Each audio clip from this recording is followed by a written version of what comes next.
हम लोग कौन कौन सा केस पढ़ चुके हैं? जर्मनी वाला और इटली वाला। अब क्या पढ़ना है? ब्रिटेन।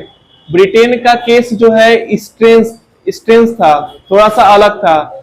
इसमें ऐसा नहीं था कि तुरंत हो गया था इसमें क्या लगा था? थोड़ी बहुत टाइम लगा था।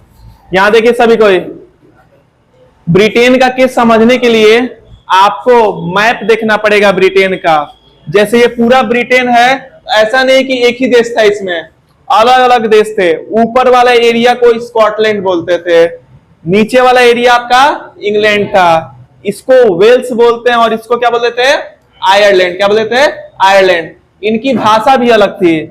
स्कॉटलैंड में स्कॉट बोला जाता था, इंग्लैंड में इंग्लिश बोली जाती थी, वेल्स में वेल्सी बोला जाता था, और आयरलैंड में आयरिश बोली जाती थी। ये अलग अलग भाषा बोली जाती थी। ब्रिटेन का मैप देख रहे हो? ब्रिटेन के मैप में आपका अलग अलग पार्ट था और अलग अलग चीजें क्या बोली जाती थी? हम लोग क्या पढ़ रहे हैं? यूनिफिकेशन ना, unification of Germany, unification of Italy पढ़े हैं।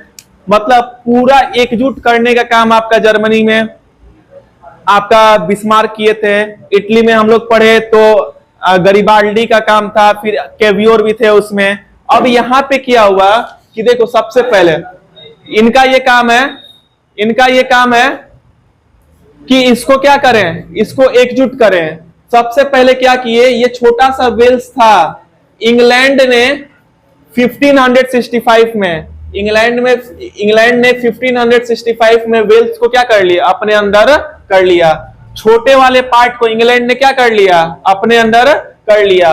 पहले मोनार्की सिस्टम चलती थी, तो इंग्लैंड ने 1688 में वहां की जो इंग्लिश पावरफुल हुई, वहां पे पार्लियामेंट को लाई, और ये क्या कर ली?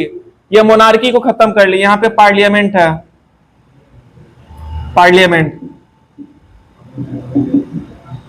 पार्लियामेंट पावर में आई और मोनार्की को क्या कर दी? खत्म कर दी। देखो सबसे पहले क्या हुआ? 1565 में वेल्स को क्या कर लिया? इंग्लैंड अपने में मिला लिया। फिर वहां से जो राजा का शासन था, राजा को शासन क्या कर दिया? हटा दिया। अब बताओ, जब राजा का शासन हटेगा, जो लोग पावर में आएंगे वो सोचेंगे ना कि हम ज्यादा से ज्यादा क्या करें? अपने एरिया को एक्सपेंड करें। इसके लिए उन्होंने 1777 में, देखो ये इंग्लैंड और वेल्स एक हो चुके हैं, तो ऊपर वाला पार्ट में स्कॉटलैंड में 1707 में वहां पे एक्ट ऑफ यूनियन का गठन करते हैं, और उसको भी क्या कर लेते हैं? अपने अंदर मर्ज कर लेते हैं, और हो जाता है यूनाइटेड किंगडम ऑफ क्या? Great Britain. मैं क्या बताया? अलग अलग पार्ट थे, अलग अलग भाषा बोलने वाले क्या थे? लोग भी थे। इंग्लैंड सबसे पहले किसको मिलाया? वेल्स को। किसको मिलाया? वेल्स को 1565 में। फिर यहां से मोनार्की खत्म हुई। जब मोनार्की खत्म हुई तो यहाँ पे पार्लियामेंट पावर में आया। फिर उसके बाद ये अपना एरिया एक्सपेंड करने की कोशिश की है, तो किसको मर्ज कर लिए? स्कॉटलैंड को। किसको? स्कॉटलैंड को। कौन सा एक्ट था? Act of union. कब किए थे? 1707 में। तुमको समझ में नहीं आ रहा है? पढ़ा रहे हैं यहाँ पे। आपका दो चीज हुआ। वेल्स को आपका कब ऐड किया? 1565 में। फिर उसके बाद स्कॉटलैंड, फिर आपका पार्लियामेंट पावर में आ गया, मोनार्की को हटा दिया गया। फिर स्कॉटलैंड को एक्ट ऑफ यूनियन के थ्रू कब ऐड किया गया? 1688 में। अब बात किसकी बारी थी? आयरलैंड पे। किसकी बारी थी? आयरलैंड। आयरलैंड में दो तरह के लोग रहते थे, एक कैथोलिक, एक प्रोटेस्टेंट। कैथोलिक जो थे ये मेजोरिटी में थे, और प्रोटेस्टेंट जो थे ये माइनॉरिटी में थे। मेजोरिटी माइनॉरिटी समझ में आता है ना? जो कम संख्या में हो माइनॉरिटी, जो ज्यादा संख्या में हो मेजोरिटी। अब कैथोलिक प्रोटेस्टेंट समझते हो? जैसे कुछ लोग क्रिश्चियन थे, चर्च को मानते थे, तो जो पुरानी परंपरा को मानते थे उसे हम कौन सा क्रिश्चियन बोलते थे? कैथोलिक। लेकिन जो चेंज चाहते थे, कि फ्रेंच रिवॉल्यूशन में देखो ना कि चर्च के पास इतना पावर नहीं होना चाहिए, उनके पास, हाँ ठीक है वो रहे, लेकिन इतना विलासिता वाला जीवन उनको नहीं जीना चाहिए। तो जो चेंज करना चाहते थे उसको क्या बोलते थे? प्रोटेस्टेंट। तो आयरलैंड में दो तरह के लोग रहते थे, कैथोलिक और प्रोटेस्टेंट। अब ये अंग्रेज क्या किए कि प्रोटेस्टेंट वाले लोगों से क्या किए? मिले। माइनॉरिटी में थे, इनके साथ मिले, और वहां पे लड़ाई करने की कोशिश किए। वहां पे अब लड़ाई किए, उस लड़ाई को बचाने के लिए एक इंसान आया था, वोल्फ टोन उसका नाम था, आयरलैंड का था, वहां बचाने के लिए आया था, लेकिन वो सक्सेसफुल नहीं हो पाया। और देखा गया कि 1801 में आयरलैंड को फोर्सफुली क्या कर लिया गया, एनेक्स कर लिया गया, कब्जा कर लिया गया।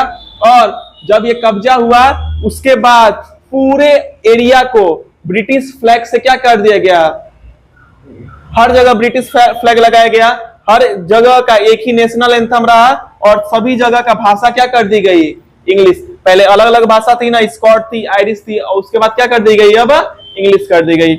मैं क्या बताया हूं सिंपली, इसमें कई लॉजिक में देखो, सबसे पहले वेल्स को ऐड कर लिया 1565 में, फिर इंग्लैंड में मोनार्की हटी, पार्लियामेंट आया। उसके बाद क्या हुआ, किसको ऐड किए, स्कॉटलैंड को, इसको एक्ट ऑफ यूनियन के थ्रू, एक्ट ऑफ यूनियन के थ्रू उसको ऐड किए। फिर बारी आई आयरलैंड में, आयरलैंड में दो तरह के लोग रहते थे, प्रोटेस्टेंट और कैथोलिक। प्रोटेस्टेंट के साथ वो, क्योंकि प्रोटेस्टेंट वही रहते हैं ना जो प्रोटेस्ट करते हैं, जो बगावत चाहते हैं, तो इनको ऐड किए और आयरलैंड से लड़े, आपके यहाँ पे लड़े, और फोर्सफुली यहाँ पे उसको क्या कर लिया, अपने अंदर एनेक्स कर लिए, और बोल दिए कि सभी एरिया का एक ही झंडा रहेगा ब्रिटिश का, सभी एरिया का एक ही नेशनल एंथम रहेगा, और सभी एरिया का एक ही क्या रहेगा, आपका लैंग्वेज रहेगा। और ऐसे ब्रिटेन क्या हुआ, यूनाइट हुआ। तीन चीज पढ़े हैं, जर्मनी वाला, पर्सिया वाला, फिर आपका इटली वाला, और ये ब्रिटेन वाला। चलो इसको करो, फिर लास्ट वाक्य। विजुअलाइजिंग द नेशन मतलब कि रूपरेखा होता है, किसी देश को कैसे हम रिप्रेजेंट करते हैं। जैसे हम लोग इंडिया में रहते हैं तो बोलते हैं ना कि भारत माता की जय, तो भारत की इमेज ऐसे एक लेडीज से दिखेगी कि नहीं, भारत माता, वो किसको डिनोट करते हैं, इंडिया को डिनोट करते हैं।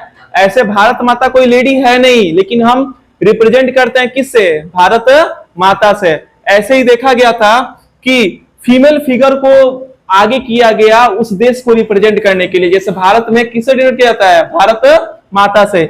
इसको एलेगोरीज बोलते हैं। औरतों का चेहरा दिखाया जाता है देश को रिप्रेजेंट करने के लिए, विजुअलाइज करने के लिए, रूपरेखा जो तैयार की जाती है। ऐसे ही फ्रांस में जिसकी आपके बुक में फिगर दिया होगा कि कौन जो है फ्रांस में डिनोट कर रहा है, उसको हम क्या बोलते हैं, मरियाने। और जर्मनी में जर्मेनिया, क्या बोलते हैं, जर्मेनिया। जैसे हम भारत में जो रिप्रेजेंट करते हैं उसे क्या बोलते हैं, भारत माता। वैसे वहां के जो है, जो फीमेल गॉड है जिससे देश को रिप्रेजेंट किया जाता है, फ्रांस में मरियाने और जर्मनी में जर्मेनिया। ये हो गया। इसके बाद आपका लास्ट टॉपिक है इंपेरियलिज्म के बारे में, वो छोटा है, चलो इसको करो फिर। यहाँ पे देखिए लास्ट हेडिंग है नेशनलिज्म एंड इंपेरियलिज्म। इसका मतलब क्या होता है, देशभक्ति। देखो दोनों को रिलेट है। नेशन स्टेट के बारे में पढ़े हो, इस चैप्टर में पढ़े कैसे इटली का फॉर्मेशन हुआ, ब्रिटेन का, जर्मनी का। देशभक्ति की लहर जगी ना, तो उससे हम क्या बोलते हैं, नेशनलिज्म। क्या बोलते हैं, नेशनलिज्म। लेकिन देशभक्ति की लहर जब बहुत ज्यादा बढ़ जाती है तो होता है कि अगल बगल को भी क्या करें, हम अपने एरिया में कब्जा कर लें, अपने एरिया में कब्जा कर लें, उसे अपना क्या कर दें, कॉलोनी बना दें। उसी को इंपेरियलिज्म बोलते हैं। क्या बोलते हैं, इंपेरियलिज्म। जैसे इंडिया, हम भारत के लोग गुलाम थे, कॉलोनी किसके थे, ब्रिटिशर्स के। ब्रिटिश के थे ना, ब्रिटिशर्स के। तो हम इंपेरियल कॉलोनी थे, किसके, ब्रिटेन के। तो नेशनलिज्म हमारे देश में भी हुआ देश को आजाद करने के लिए, और हम किसके गुलाम थे, ब्रिटेन के। तो हम इंपेरियलिज्म थे, किसके, ब्रिटेन के। जब अपना टेरिटरी बढ़ा के कोई दूसरे एरिया को कब्जा करेगा उसे हम क्या बोलते हैं, इंपेरियलिज्म। क्या बोलते हैं, इंपेरियलिज्म।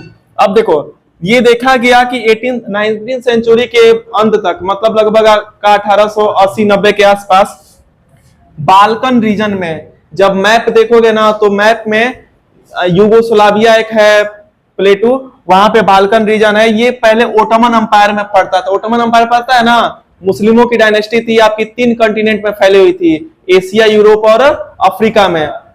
तो वहां पे बाल्कन में फुट हुआ कि हम ओटोमन में नहीं रहना चाहते हैं, वहां से क्या होना चाहते हैं, अलग होना चाहते हैं। तो एक ये केस स्टडी है, रोमानिया, बुल्गारिया, अल्बेनिया और ग्रीस बोले कि हम बाल्कन में नहीं रहना चाहते, हम क्या रहना चाहते हैं, इंडिपेंडेंट, अलग रहना चाहते हैं, इंडिपेंडेंट, अलग रहना चाहते हैं। तो ये क्या किए कि बगावत किए और वहां से क्या किए, अलग हट गए। उसे हम क्या बोलते हैं, देशभक्ति की लहर हुई, अलग हटे, उसे हम क्या बोलते हैं, नेशनलिज्म। क्या होती है, नेशनलिज्म। लेकिन धीरे धीरे ये अलग हुए, फिर अगल बगल के एरिया को क्या करने लगे, एनेक्स करने लगे, कब्जा करने लगे, अपनी प्रभाव छोड़ने लगे।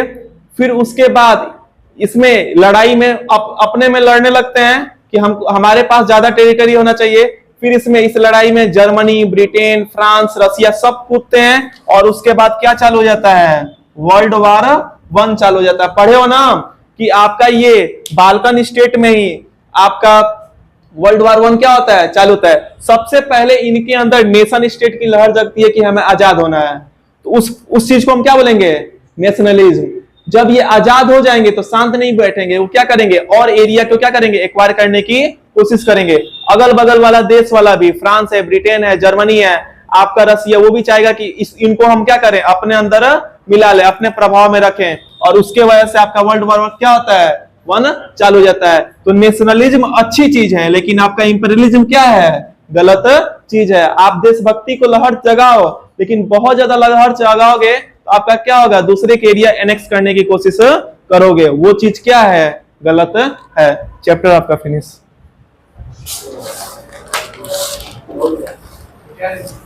हाँ, मिटा दें।